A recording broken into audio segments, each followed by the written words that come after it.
Isa ang naitalang patay sa Zambales dahil sa pananalasa ng bagyong Glenda. Ikinababahala rin ng mga residente ang pagsasabay ng high tide at ulan dala ng bagyo.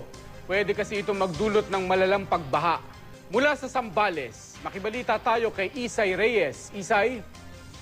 Maki, Mark, 1 patay at 7 ang sugatan sa buong lalawigan ng Zambales. Ito ang pinakahuling tala ng Provincial Disaster Risk Reduction and Management Council o PDRRMC sa lalawigan ng Zambales.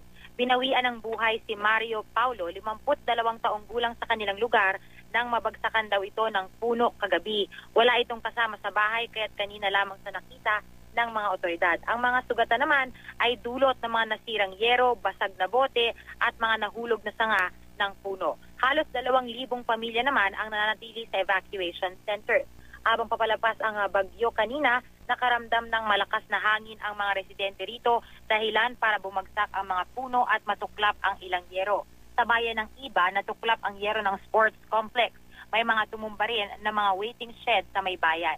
Ang ibang bayan naman katulad ng Masinloc ay nakaranas ng pabugso-bugsong buhos ng malakas na hangin at ulan, kaya't kanina patuloy ang kanilang pagpapalikas sa mga residente. May bahay na tumagilid din dulot ng malakas na hangin. Sa ngayon, ayon sa PDRRMO, pag-aaralan muna nila ang pagpapauwi sa mga taong bayan ngayon nga nasa West Philippine Sea na ang bagyong Glenda. Nagsasagawa na ng clearing operations ang mga taga-DPWH.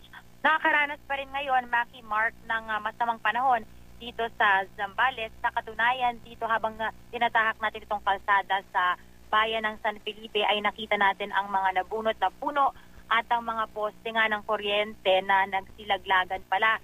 Dahilan para mawala ng kuryente itong buong bayan at nakita rin natin kanina kung paano inaayos ng mga tauhan ng DPWH at pinuputol na nila itong mga puno na nahulog o nalaglag. Sa bayan naman ng Botolan, marami ring nabunot na puno sa kahabaan ng highway. Maki, Mark?